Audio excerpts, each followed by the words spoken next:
नमो भगवते वासुदेवाय नमः। बोलिए श्री हरि विष्णु और माता लक्ष्मी की जय। दोस्तों आज हम आपको सुनाने जा रहे हैं उत्पन्ना एकादशी की संपूर्ण व्रत कथा। वीडियो को ध्यान से सुनिएगा दोस्तों। इस कथा को मैंने विस्तार से समझाया है। जो भी इस कथा को पूरे मन और श्रद्धा विश्वास से सुनता है, भगवान विष्णु और माता लक्ष्मी उस पर सदा अपनी कृपा दृष्टि बनाए रखते हैं। तो चलिए दोस्तों, वीडियो को कथा को शुरू करते हैं। मार्गशीर्ष मास के कृष्ण पक्ष की एकादशी को उत्पन्न एकादशी कहा जाता है। एक बार महाराज युधिष्ठिर ने भगवान श्री कृष्ण से प्रश्न किया कि हे प्रभु, 1000 यज्ञ करने से जो फल मिलता है वह एकादशी व्रत के बराबर क्यों नहीं माना जाता। भगवान श्री कृष्ण ने उत्तर दिया, राजन, उत्पन्ना एकादशी वह तिथि है जब एकादशी देवी का प्राकट्य हुआ, जिन्होंने स्वयं दुष्ट मूर नामक दैत्य का वध किया और धर्म की रक्षा, यही इस व्रत की महानता है। सतयुग में मूर नाम का एक अत्यंत क्रूर और शक्तिशाली असुर था। उसने अपने मायावी शक्ति से देवताओं को पराजित कर दिया था और स्वर्ग पर अपना अधिकार कर लिया था। देवता अत्यंत व्याकुल और भयभीत होकर महादेव की शरण में पहुंचे। भोलेनाथ ने कहा, हे देवगण, आपकी रक्षा केवल श्री हरि विष्णु ही कर सकते हैं। फिर देवता क्षीर सागर जाकर भगवान विष्णु से प्रार्थना करने लगे। भगवान ने आश्वासन दिया और मूर के साथ भीषण युद्ध में भीषण युद्ध प्रारंभ हुआ, जो लगातार 1000 वर्षों तक चलता रहा। लंबे संघर्ष के बाद भगवान विष्णु बद्रिका आश्रम की एक गुफा में विश्राम हेतु योग निद्रा में चले गए।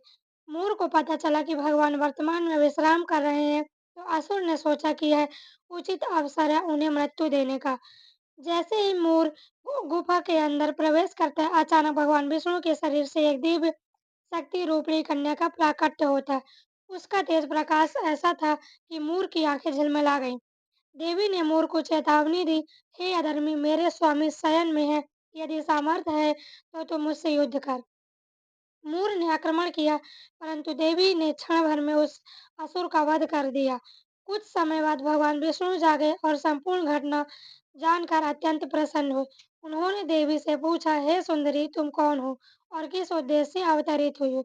देवी ने कहा, हे प्रभु, मैं आपके हित से उत्पन्न हुई हूँ और आपकी रक्षा हेतु मूर का वध किया है। भगवान ने प्रसन्न होकर वर मांगने को कहा। देवी बोली, हे प्रभु, जिस दिन मेरा जन्म हुआ है उस दिन जो भी उपवास करेगा, उपासना करेगा और उसे धर्म, अर्थ, काम, मोक्ष चारों पुरुषार्थ सहज प्राप्त हो। श्री हरि ने कहा, तथास्तु। आज की तिथि का नाम होगा उत्पन्ना एकादशी और तुम हो जाओगी एकादशी देवी, जो पापों का नाश कर भक्तों को परम सुख और मुक्ति प्रदान करती है। तो दोस्तों, इस प्रकार इस कथा का समापन होता है और हम इसमें अब आपको बताएंगे इस व्रत का महत्व। तो ये थी दोस्तों उत्पन्ना एकादशी की कथा, जो मार्गशीर्ष की एकादशी कहानी एक होती है। तो भगवान विष्णु ने माता उत्पन्ना एकादशी से कहा, जो भी व्यक्ति पूर्ण श्रद्धा, मन और विश्वास से अगर आप तुम्हारी इस कथा को सुनता है और इस व्रत को करता है तो उसकी सारी मनोकामनाएं पूर्ण होती और जो भी दुख दर्द होता है वो हमेशा के लिए दूर हो जाता है। अगर आपको विश्वास नहीं है तो आप एक बार इस एकादशी का कथा को करके देखिए, आपकी सारी मनोकामनाएं, आपके जो भी रुके कार्य हैं, सारे कार्य सफल हो जाएंगे। भगवान विष्णु और माता लक्ष्मी की कृपा दृष्टि सदा आप पर बनी रहेगी। अगर आपको ये वीडियो अच्छी लगी हो तो अपने दोस्तों के साथ और अपने रिश्तेदारों के साथ वीडियो को शेयर जरूर करें। भगवान विष्णु कहते हैं, जो भी कमेंट में दिल से, सच्चे दिल से श्री हरि विष्णु लिखता है, उसकी मैं सारी मनोकामनाएं पूर्ण करता हूँ। तो दोस्तों, उम्मीद है कि आप कमेंट में हर हर महादेव लिखेंगे और अगर आपको कथा अच्छी लगी हो तो राधे राधे, जय श्री राम।